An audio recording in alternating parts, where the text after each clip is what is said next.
the lab that we did the last time. Okay, Yeah. the lab we did some configuration. Yeah, actually, Like I remember we did. Yeah, it's coming now in my mind. I brought. yeah, I had a document. I wrote down the objectives that we were supposed to put in accomplishment. Okay, I had some requirements. The first requirement, if you remember, the first requirement was to allow John. John is allowed to ping Fabiola and Mary. I think that's what we did. okay. We did that the last time. I think we did it. John is allowed to ping Fabiola and Mary. We first of all did it on router 0, right? On router 0, where there's John. Mm-hmm. All right, we did it, Yep. and if you remember when we did it, John was allowed to ping Fabiola exactly. But then, if you remember, when we did that, we realized that that same John, okay, Was uh, allowed to send. yeah, I mean, we realized because we realized there was another objective that says John is not allowed to communicate with George and Fanny.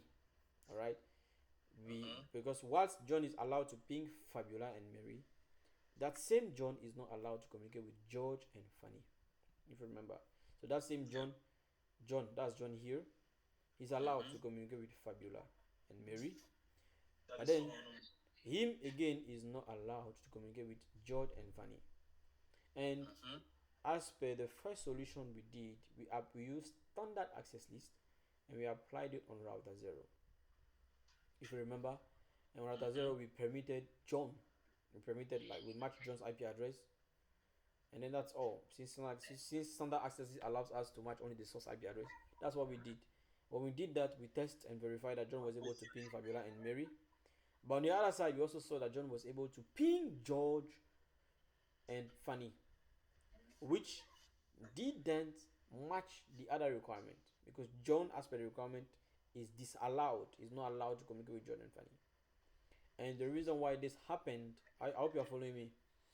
Yeah, very well. Yeah, so the reason why this happened was simply because on router 0, which is close, so we applied it close, as closest to the source, okay, as opposed to close to the destination.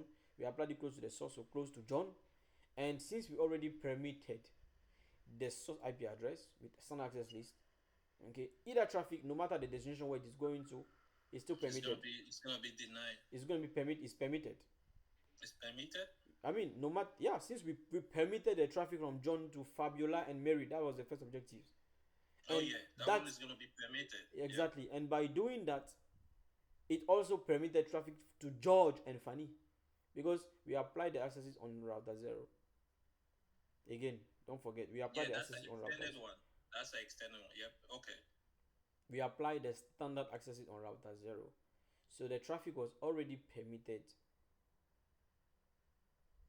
okay, right from here before. So no matter the destination, okay, whether towards Fabiola, Mary, or even toward George and Fanny, he's still Because it's permitted. permitted, it's gonna go to everyone. Yeah, Yep. because it's permitted, it's going to go to everyone. Go to And everyone. yeah, and also because it is permitting based on the source IP address.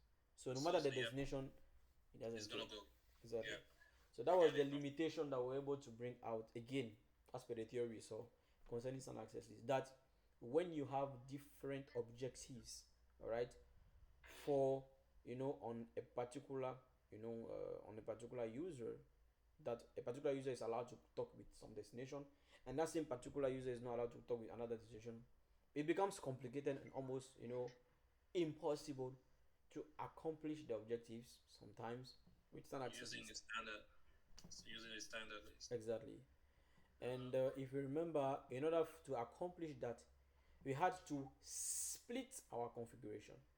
So what we did is that we used the Cisco recommendation, which which implies that we apply a standard access is close to the destination.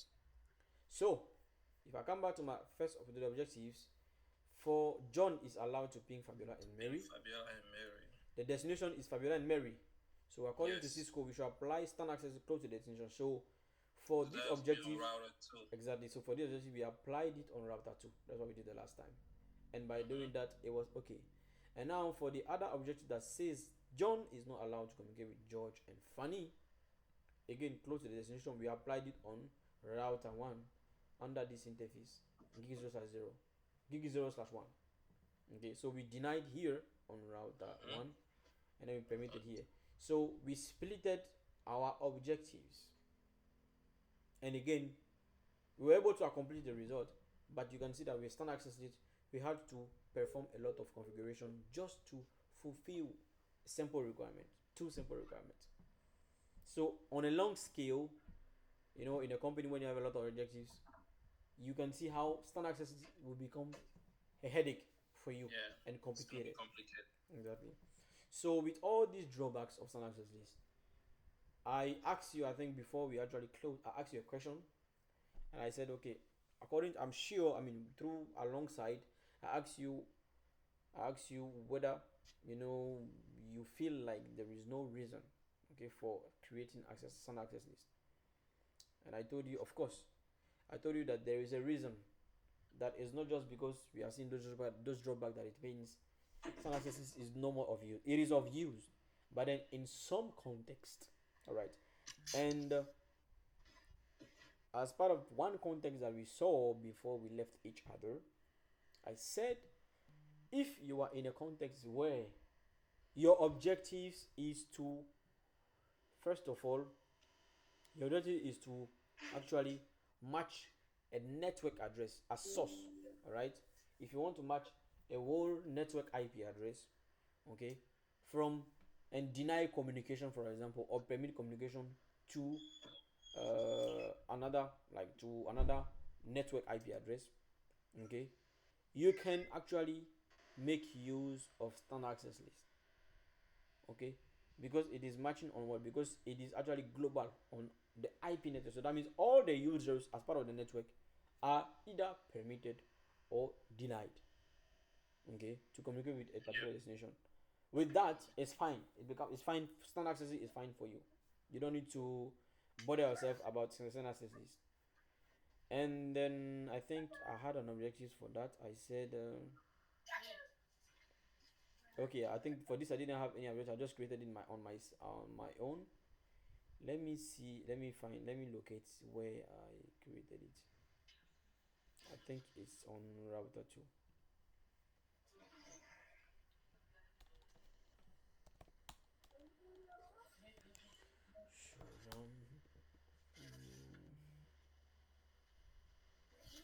Exactly. So that was the last objective that we saw in order to experiment or experience, all right, the use or an appropriate context for standard access list. So I created a standard access list as named, if you remember, okay, standard access list as name mode. I said IP access list standard, and the name was deny 123 network to 24 network. So which actually means to deny this IP network 172.16.123.0/24, right? To communication towards 172.16.24.0/30. Are we good? So to deny communication from this, normally that was, it's supposed to be 24 as well. All right. So my objective was to deny communication from this whole network to this whole network. So in this context, all right, we can use what standard access, because we don't have granular objectives. That means we don't have total objectives and different objectives. We have one goal for every user in that network. Are we good? We have one goal for every user in that network. So every user part of 172.16.123.0 network is denied communication with what? With 172.16.24.0/24. So this kind of objective is straightforward and simple, and standard access can do that for us without headache. So what we did is that we applied that access list close to the destination, so close to 172.16.24.0, and we applied on router 2. That is why you are seeing the configuration router 2. And I said what? That was the name of the access, and I said deny 172.16.123.0, the whole network, the source IP address. That's what I did, and I matched it with the wildcard max, and I applied it under interface gig 0/0, which is the closest gateway, all right, of those users, and apply the IP access group deny 123 net to 24 net out. So that's what we did. So I can still test and verify it, and then we'll continue now from where we left. So that was actually all we did the last time, isn't it? Mm-hmm. 0 24. Let me check. Fabiola's IP address is 24.2. Mary is 24.3, and then the server is 24.4. Right. So 24.4. So actually, if I ping, it should be denied. It shouldn't work because this IP address with the max falls under the network address, which is denied. So we are seeing request timed out. Request timed out. So if you want to verify what is the access list, what do we do? I do show access list, and you see what it says. What it says, 4 matches. So 4 packets match this statement. The deny statement. So this actually gives you an idea concerning. This gives you the confirmation that it is the access list that is working actually. So I will test again towards Fabiola. 22.2 deny.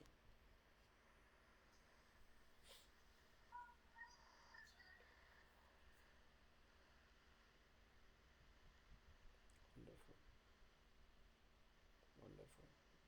And lastly I will do it towards Mary. 24.3.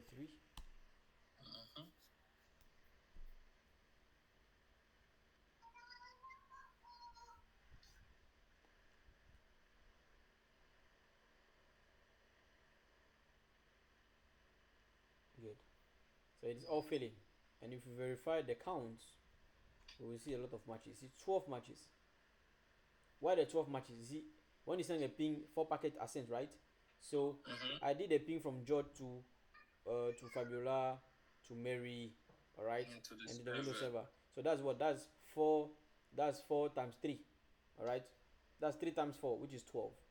You understand? 4 packets for 1 ping towards the server. 4 packets for 1 ping towards Fabiola. 4 packets to 1 ping to 1 Mary. So that's 12 in all.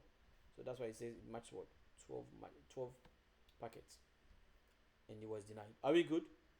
Yes. So that is where we stopped to the last time. So now with this, we have been able to accomplish John and that objective, and also test one context where standard access is good. Because as well, if you remember, just to recall, concerning this second objective, John is allowed to send only HTTP traffic to the website. If you remember, I had a long discussion concerning that with you, if you remember. And I said this one specifically, it's a particular IP packet, which is an HTTP based traffic. You understand? And I told you that this cannot be accomplished with standard access list. So we couldn't do that. And I said we'll do it next session when we are going to do extended access, which is today. If you remember. Yep, I remember well. Alright. So now before we come to extended access list, there are a few things we are going to do first to finalize standard access list. Now look. Now we have, it's okay, it's fine. This, all the users as part of this network is denied communication to this network, right? But then let's see if John and Ricardo, if John is still able to communicate with Fabiola and Mary, because don't forget that John, okay, the question is, it said John is allowed to ping Fabiola and Mary. So let's verify that and make sure it's able to. All right, let's verify that. Ping 172, that's 16. So yeah, so from John I will do ping 172 that's 16.24.2. Look at what it says. Destination host unreachable. 24.3. Destination host unreachable.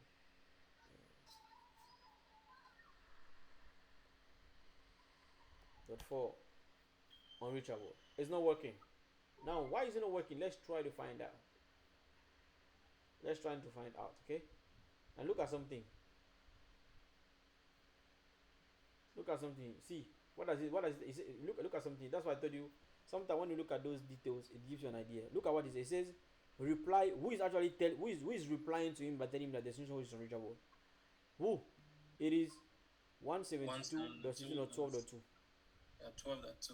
Now, according to the topology, to the diagram, to the architecture, which host or node, which node bears this IP address 12.2 according to the topology? Fabiola. No, this is 12.2. No mistake. This is reply from 172.16.12.2. Oh, the 12.2. Yeah, 12. That's the 12.2. That's the between.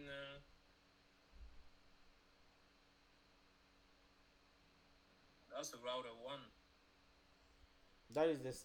First of all, 12.0 is, as per the diagram, is the network as of the segment yeah, of the segment between router 1 and router 2.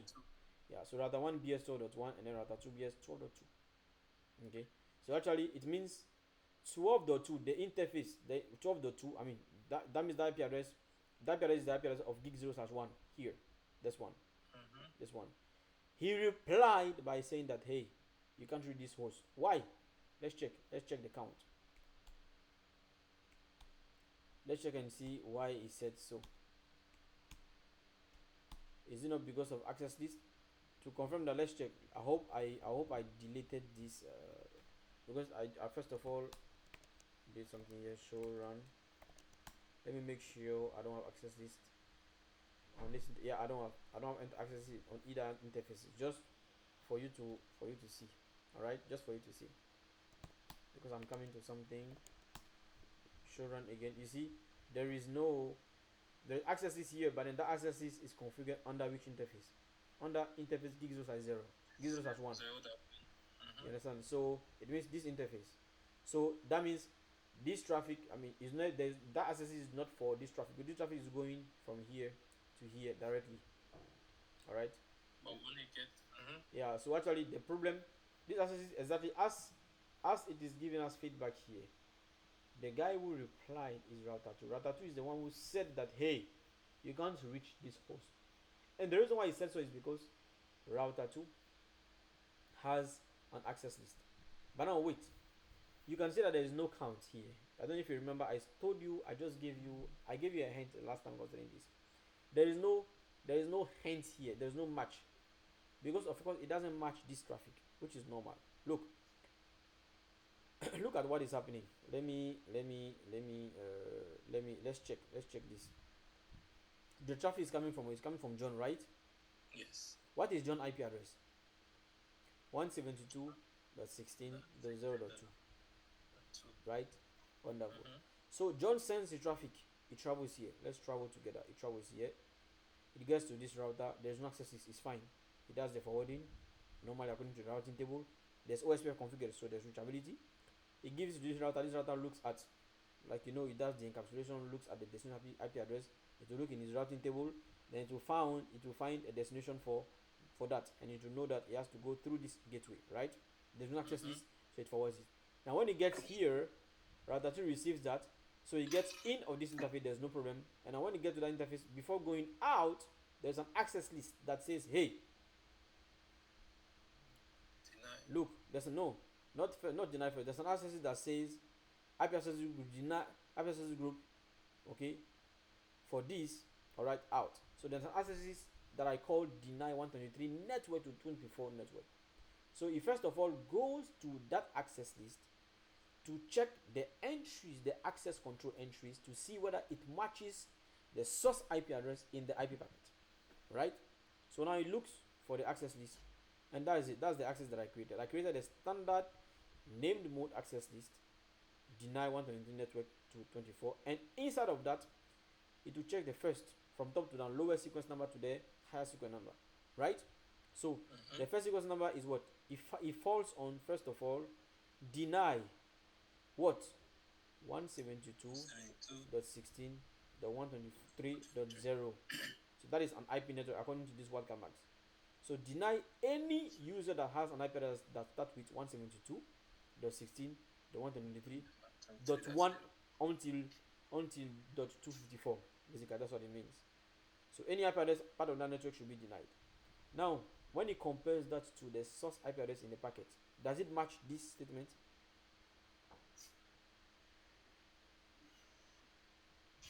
When it compares to John's IP, look at John's IP address. Look at both of them. 172.16.0. It doesn't match. John's IP address is 16.0.2. This access list is 172.16.123. It's not the same. It's not the same range. So this source IP address doesn't match this statement. So after this, what does it do? It will go down. Actually, technically, right now I didn't create any explicit entry down, right? So why is it being denied according to you?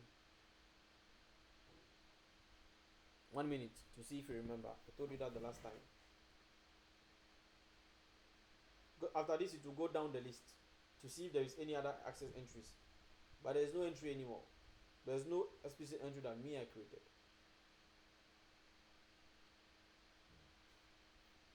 You are looking at this. All right, don't mix it. But there are two access lists here. You are looking at this.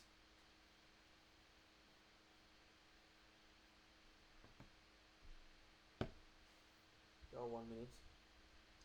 Because I mean, there's no.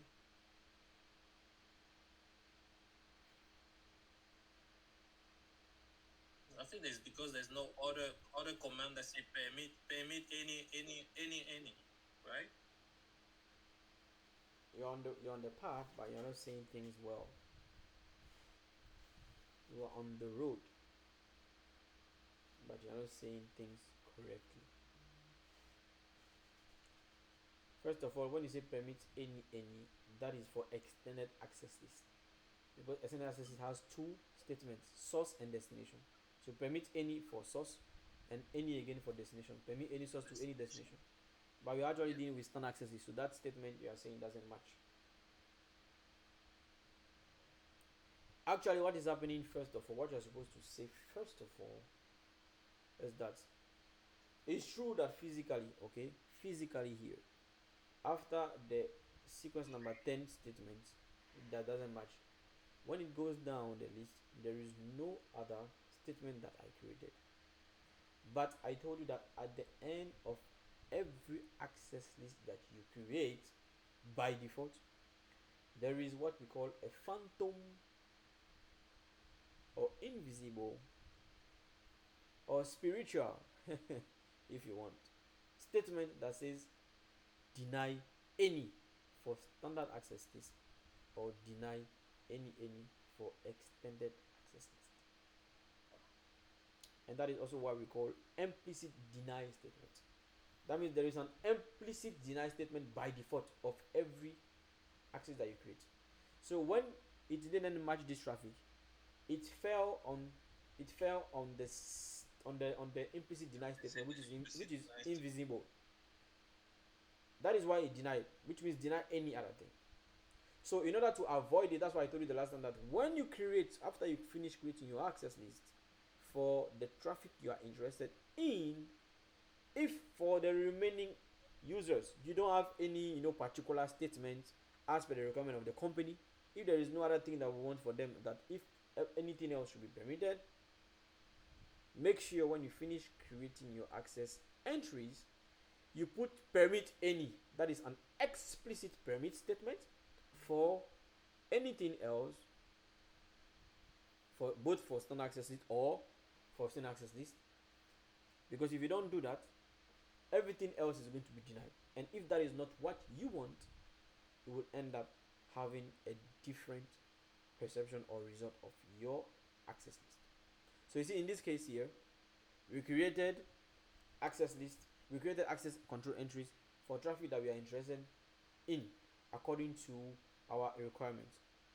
But now, what about all other traffic that we don't have specific or we don't have particular demands or requirements? should they be allowed to communicate with anybody, or shouldn't be allowed? So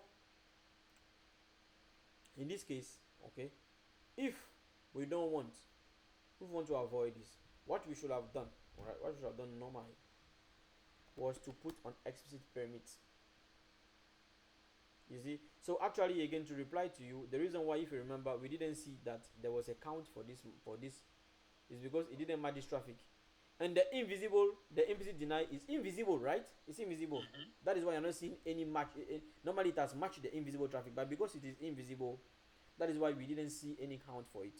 Because you can't actually see physically the implicit deny, but you can feel it. You can feel its effects because that traffic was denied. All right. So let me go back. So I'll go back to that access list and input my entry. So IP access list, first of all, standard, and that is the statement, that is the name of access list. Good. And now you see, look,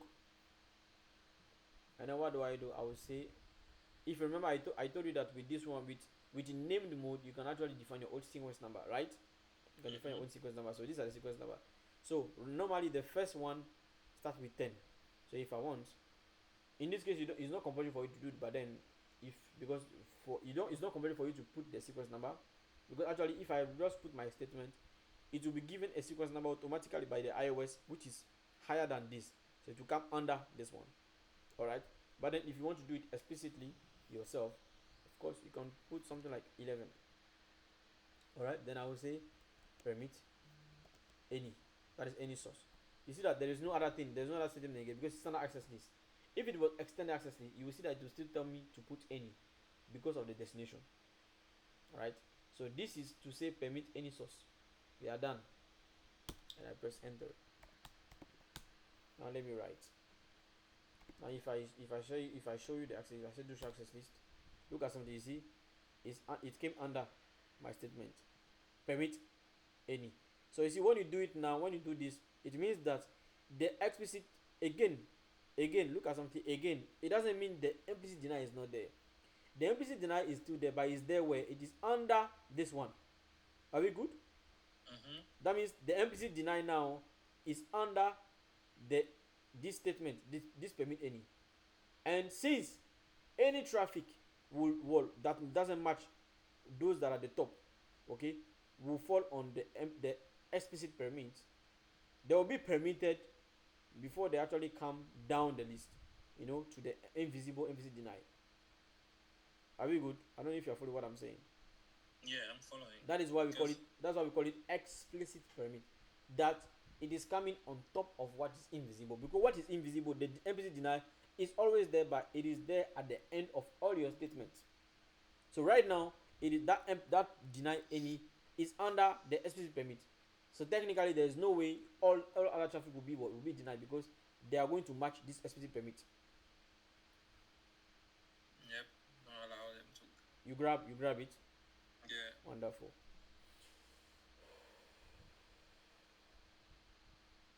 But you see, the reason why I emphasize on this is just to actually make you understand things better, because this can be a trick.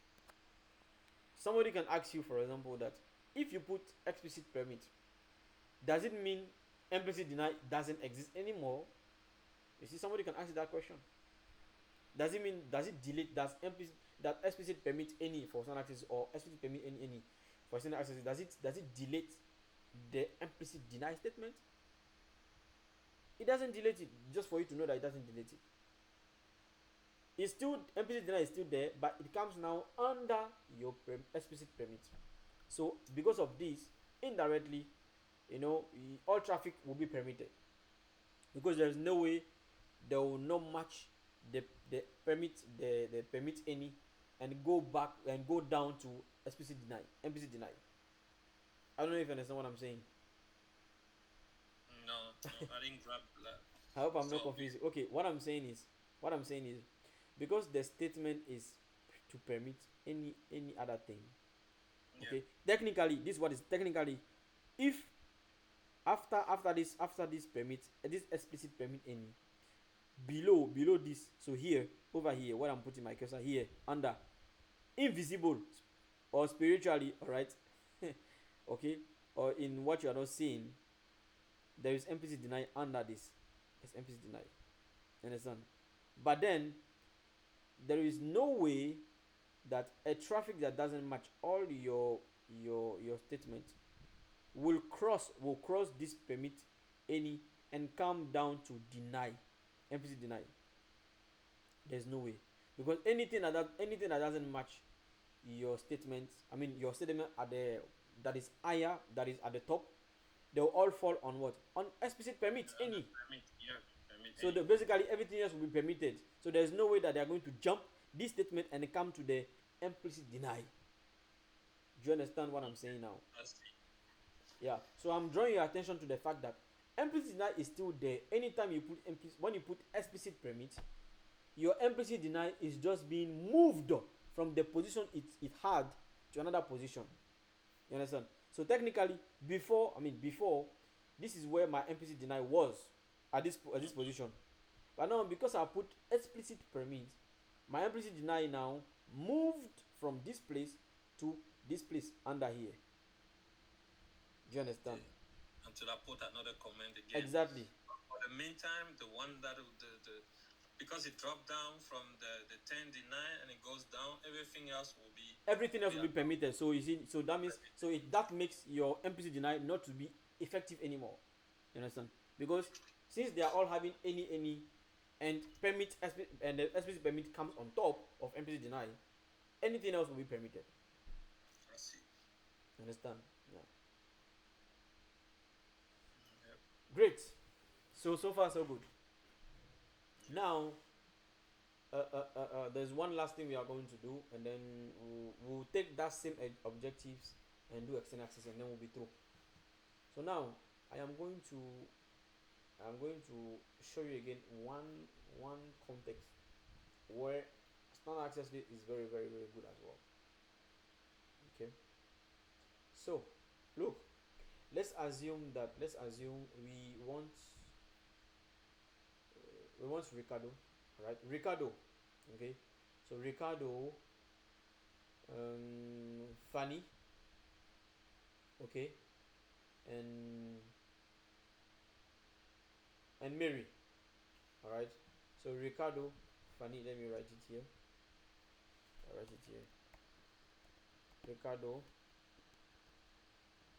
Fanny, and Mary.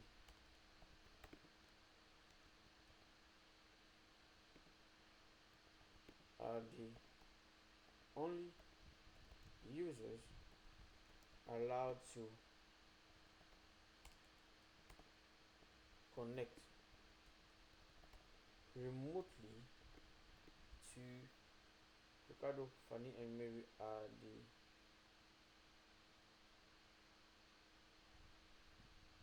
Ricardo, Fanny, and Mary are the only users allowed to connect remotely to. Let me reduce my connect.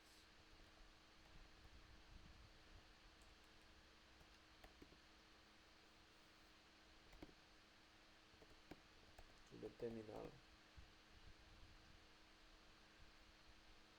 The terminal of router 0. Okay? So the objective says Ricardo, Fanny, and Mary are the only users allowed to connect remotely to the terminal of router 0.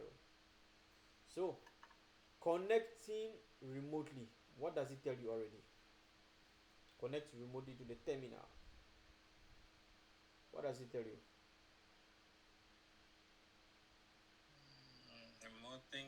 Connecting remotely. Which solution do we have to connect remotely, alright, to the terminal of a network device like a router or a switch? This is what we learned this in the beginning. Basic configuration. When we did basic configuration. That's, if I'm not forgetting, is the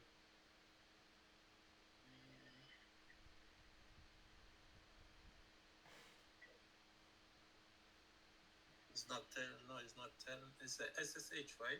Or telnet. Good. So these are the two solutions we have to connect remotely. When we hear remotely, that means you are not directly connected to the device, but you want to remote access its terminal. Yeah. So for remote access, we have two solutions. We have a telnet that is not secured, and we have SS that is secured.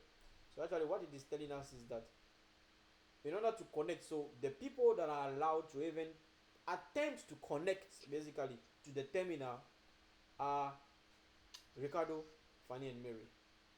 So already it means that we are going to match on their IP address. So we are going to match on John IP address. We are going to match on Fanny IP address. We are going to match on Mary IP address.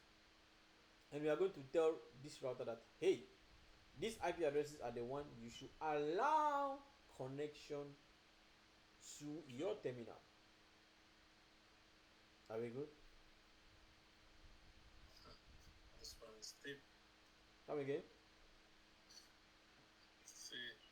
Yeah. If you remember, what we did before was what we did before when we did basic configuration. It was to what we just configured telnet or SSH, and then we saw how we can use, for example, username and password. All right.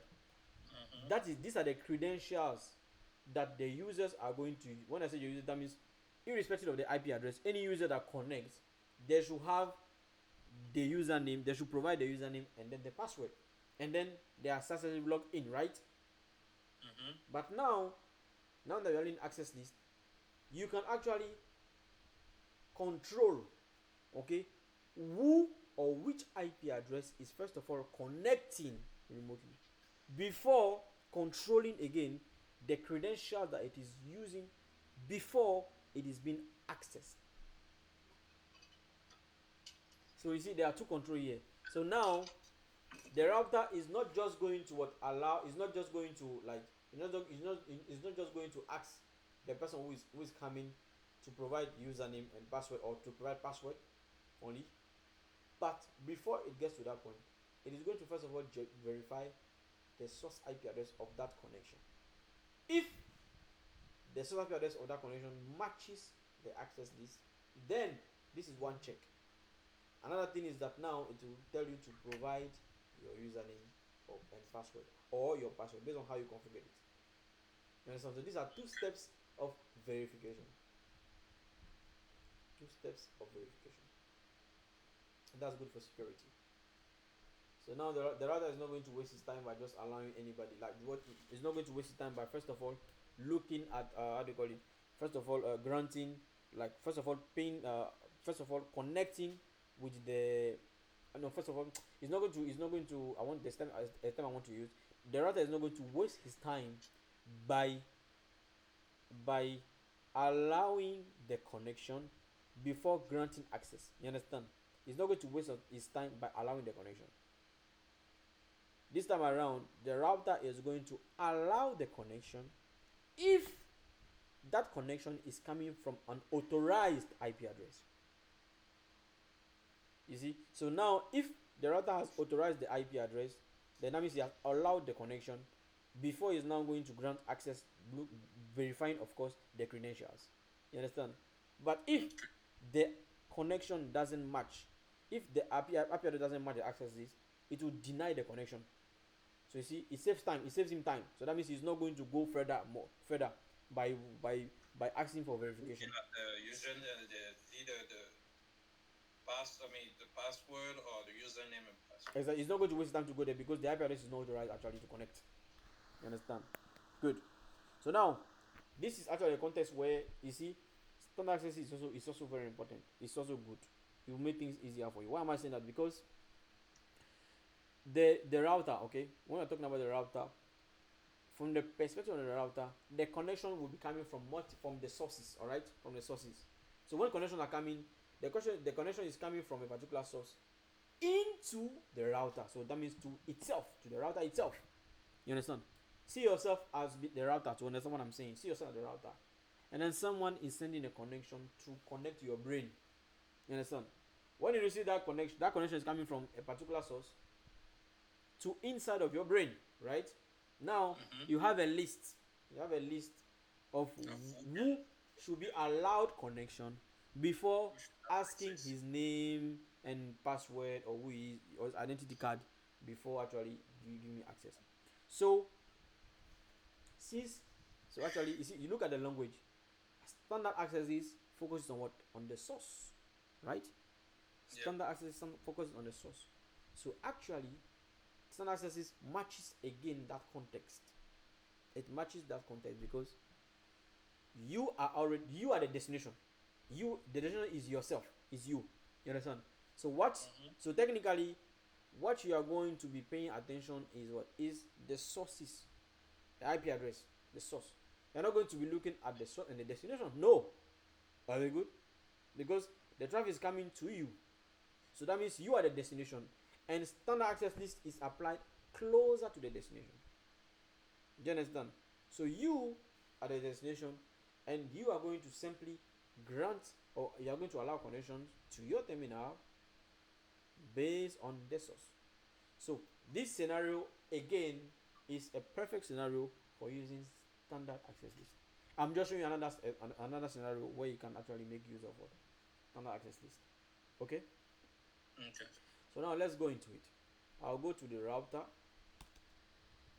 and then I'm going to just call it I'm going to so I'll say IP access list. So when you say IP access list, that means I'm doing what? I'm doing name mode. Alright.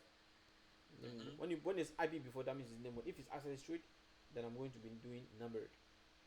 So IP access list standard, and I'm going to just call it, I'm just going to say what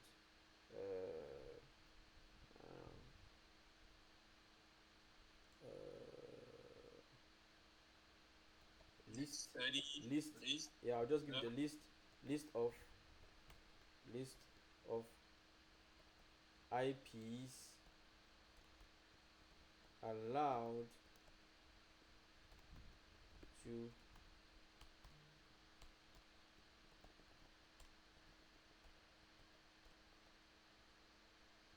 connect to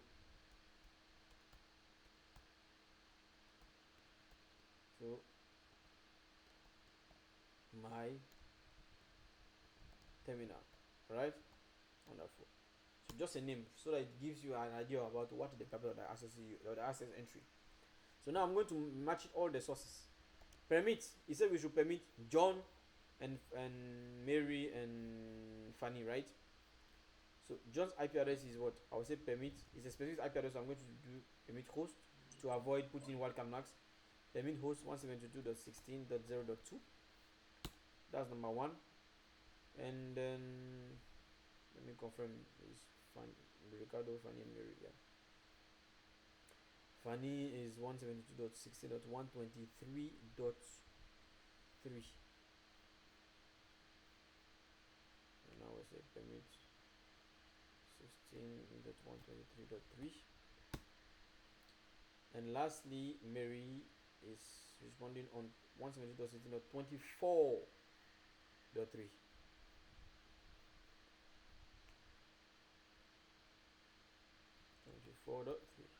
You see, so these are the three hosts that are permitted, right? And now look at something. Look at the beauty things of it. Look, any IP address that will any other IP address that will come, alright, that doesn't match this first line, the router is going to go down. If it doesn't match this, he's going to go down. If it doesn't match this, he will go down. And what is going to be the end result? Implicit deny. Implicit deny, yeah. As simple as that. So you see, we have permitted our traffic that we're interested in.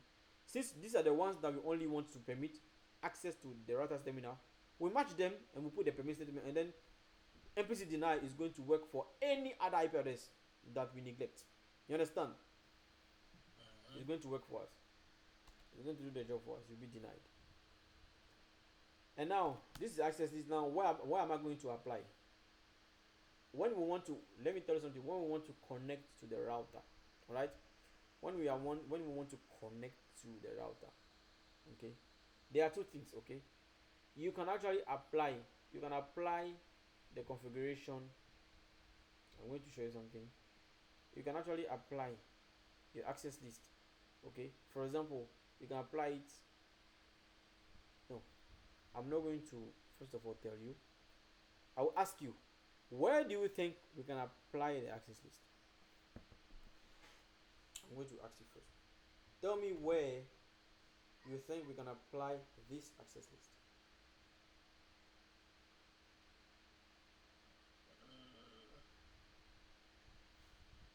I mean, on which interface?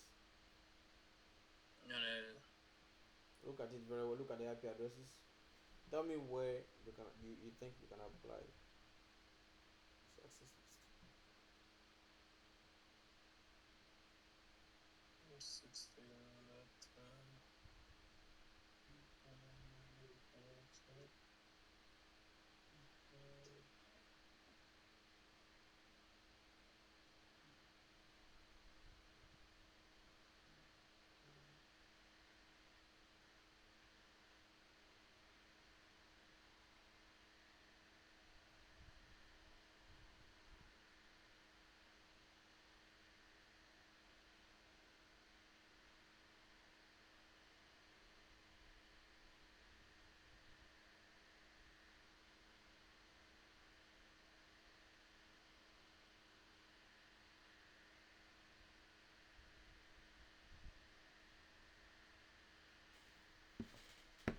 Look at the sources. When you want to apply, I always told you to look at where the traffic is coming from, right?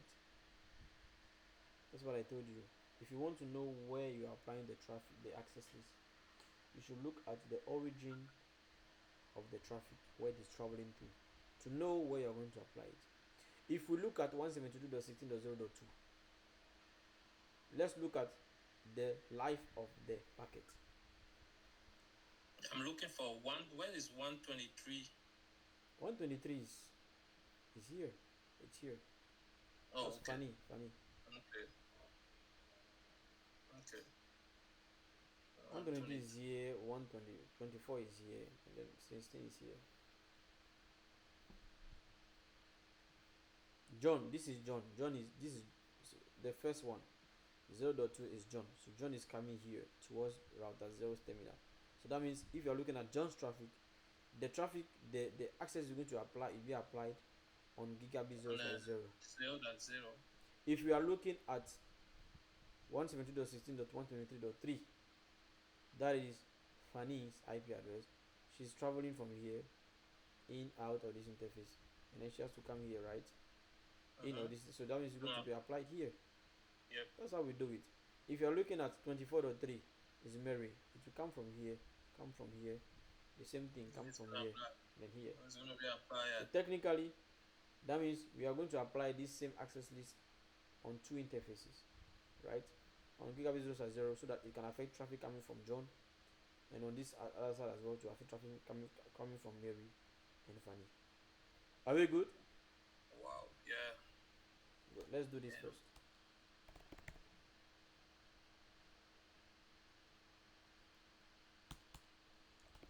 IP access group. My name is too long. Let me copy and paste. Don't type it again. Blessed, the one that created, copy and paste. Save that time. So on gigabit 0.0, John, when is coming, it will be in. So in. Again, you have to be careful about these things. I told you several times, because if you miss the direction, it affects your access list. You won't have the result you're expecting. And now we are done. We have applied on this interface. Now left with gigabit 0/1. We are applying the same access list, and then it's going to be what? Of course. So here it's going to be in, out, and here to be in here as well. Are we good? Yeah. So in. Now we are done. I'll save. Are we good? Now, actually, so far I've not yet created telnet. I've not created telnet or whatever to verify. But then, first of all, what we care about is to check the connection. That's what we actually focus on. We want to check who is actually going to be even allowed connection. So first, I'm going to go to John. Okay. I'm going to go to John.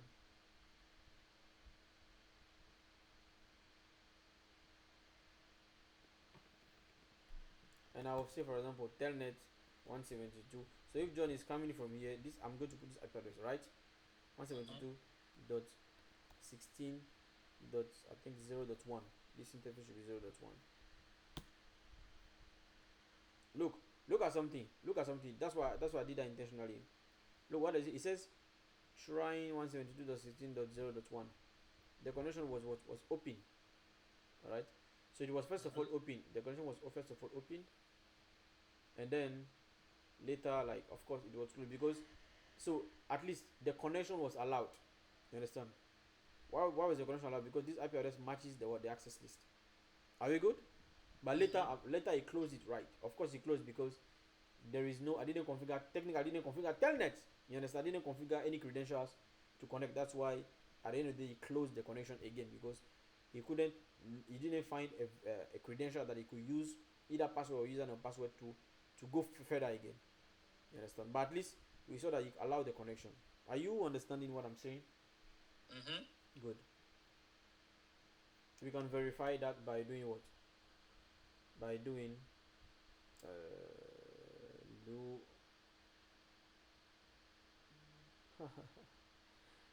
this is very interesting. I love what is happening. Look, let me draw your attention to something. This is, it's good to practice. It's good to do lab. Look at something. Look at what is happening. Look, it says, look at something. Now look at OSPF. OSPF is down. Look. OSPF is down now. And look at the interface. On which interface is it down? Which neighbor? 0.1. 0.1. 0.1 is this interface, right? Now out of that interface, he is neighbor with what? With router 2, with router 1 here. You see?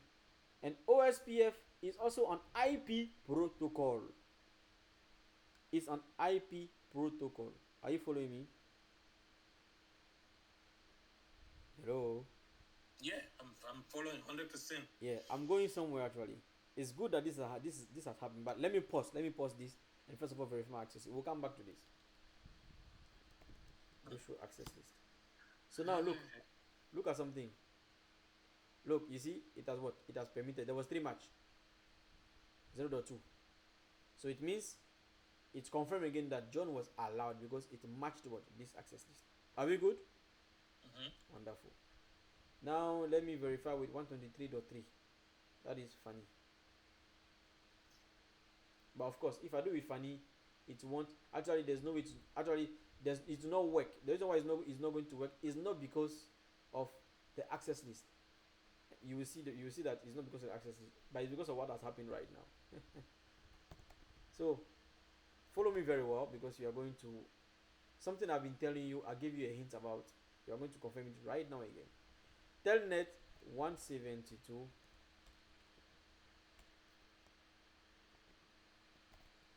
dot 16 dot, so it's, if funny comes from here towards this place, so this is 10.1. if I remember, that's what I gave to it. So 10.1.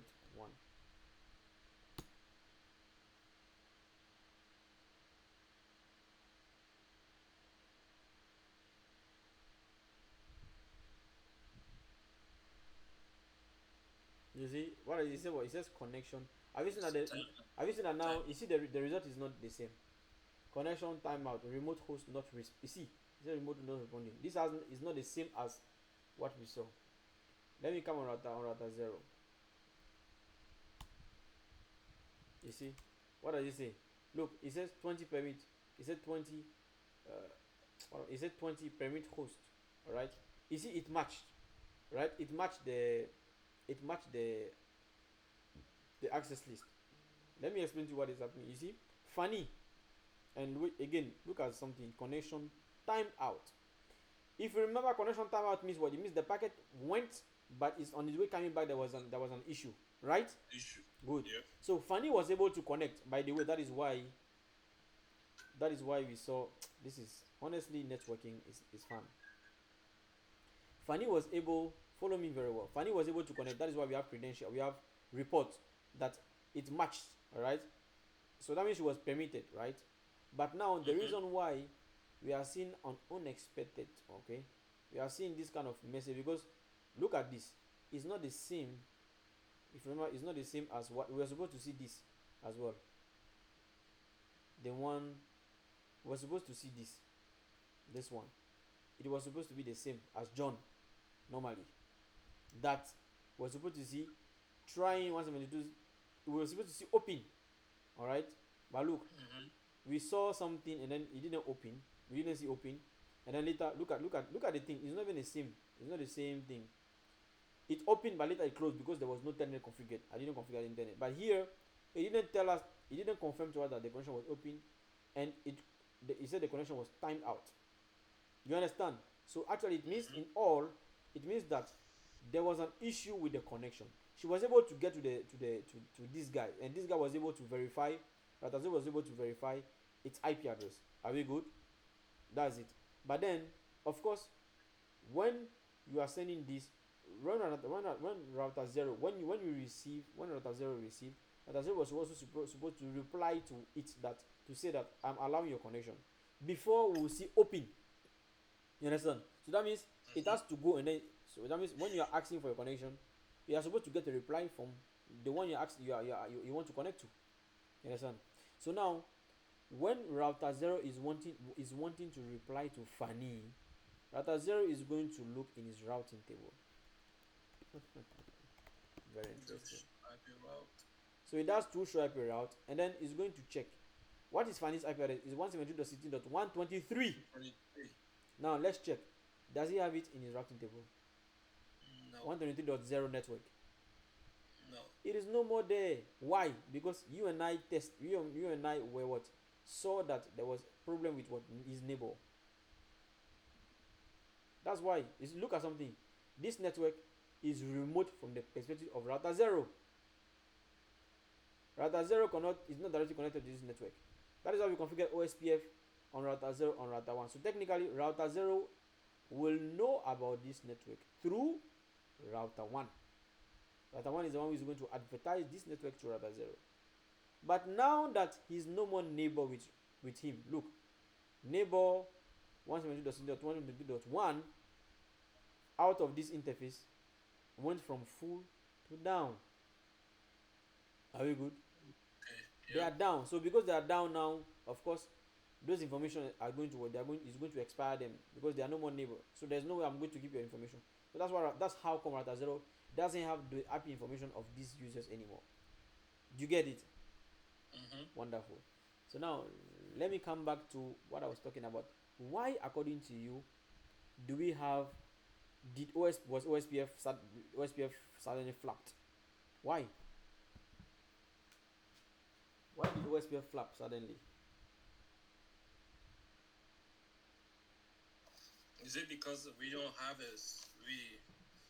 since we were doing standard access list, there were no, there was it's based on the source, and there's not based on we match the source and not the destination. Number one, right? To give you hints, all right.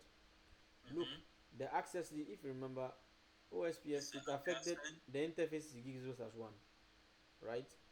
The interface is gigabit Ethernet 0/1. Now let me show you something. Do show access list. Let me show you something. Look, we apply the access list under interface gigabit 0/1 and gigabit 0/0, right? We were there when we did it. That's where we apply this access list. Now, look, technically, OSPF uses what? Which multicast IP address? What does it use? It uses 224.0.0.6 and .5. If you remember, these are the two multicast IP addresses that OSPF uses. Yep. You forgot. OSPF multicast IP address 224.0.0.6, 224.0.0.5. Now, look. No, Broadcast. this is multicast. It's not broadcast. It's 224. Broad- It's multicast. But it's still an IP address. Alright? And now look at something. We created the access list. Look, for traffic that is going, so for hello, don't forget that each 10 second by default router 0 is sending hello message, right? To router 1. Router 1 is also sending hello message to what? To router 0. As it's an IP dynamic routing protocol. Do you understand? Just like, remember the last time I told you that everything we are doing is TCP IP based. TCP IP is the word, is the technology, is the name of the big technology.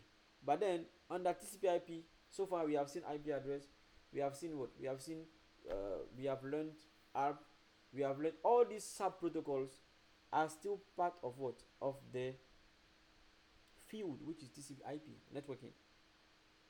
Do you understand? Are you following me? These are sub protocols that we are learning as part of the blueprint. TCP IP. Now, look, when router 1 is sending the hello, because the access list, you were there when we activated the access list. Let me go back to it so you don't tell me that you don't remember or something like that. When we applied this access list, we applied it where? We applied it inbound. Are you there? Yeah. We applied after this, then we'll be done. Because I said we're going to finish. We'll do 1 hour 30 minutes. There will not be neighborship. Are we good? They will drop.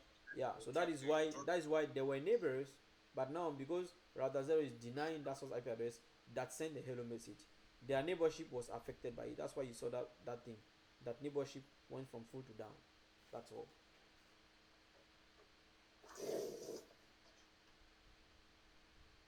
Yeah, this is tricky, man. Really It's tricky. like Really you gotta know all your configuration by head to be able to catch it. exactly. So have you seen how far it is important when since the beginning I told you that all those things they are all connected. All these things you are learning they are all connected because understanding all of them is going to help you no matter what. It's going to help you. They are all connected. We have done access, but you see that access is affecting OSPF. And in OSPF right now, you see I have to go to hello message. And hello message. So that means you could have seen hello message, but then neglected it. But here, hello message was important for me to make you understand why OSPF was affected by this. And how come? Because of hello message. So you see, assuming you didn't get those things, I will keep on explaining. And you will never get it. You'll be like, but why is OSPF affected by it?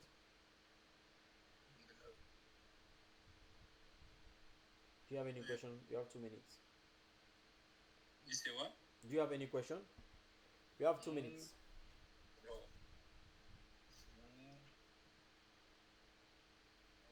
No. All right. So hadn't it been that you had to rush to work? We're going to use the next 30 minutes to do extend access list with the same objective, but it's fine. We are going to meet on Saturday, hopefully, right? No, definitely Saturday is good. All right. So Saturday. But you wanted to do extended too, right? Or yeah, I wanted to do extended, but then it's fine. Let's stop on this so you can prepare for your work since it's important. Yeah. We have done 1 hour 30 minutes exactly as I wanted to. Saturday, we are going to continue. We are going to go straight forward to extend access list. So I will say by Saturday we'll be through with access list, actually lab, and then I don't know. It's Ricardo. I mean, this presentation that we just did today. Do you mind sending it to me? no problem. Okay, thank you. Because this I need to go back to it again and watch it very well. Sure, yeah. I mean, you see, we learned a lot of things though. I'm telling you, make me want to go back to all the telnet and. Yeah, funny. Yeah. Telling you. Yeah, I Okay. mean, yeah. So actually, yeah. So coming to that, coming to that next. So next time when we meet, we'll fix this whole thing concerning OSPF, because OSPF has to be up so that we can test and verify our telnet as well. And I'm going to create credential for telnet and even SSH so that we can verify that only those users are able to connect via SSH or telnet, put their credential and whatever. And then we'll also see that George, Ricardo, and Fabiola are not able to. We'll test and verify that Saturday, and then we'll continue with external access list. Okay. Yeah, yeah, yeah. All right. Thank you. You're welcome. You're welcome. So I mean, I wish you all the best at your work, and then yeah, Thank you too. we'll Enjoy meet. your day off. I will send you the It's the already late recording. to be there.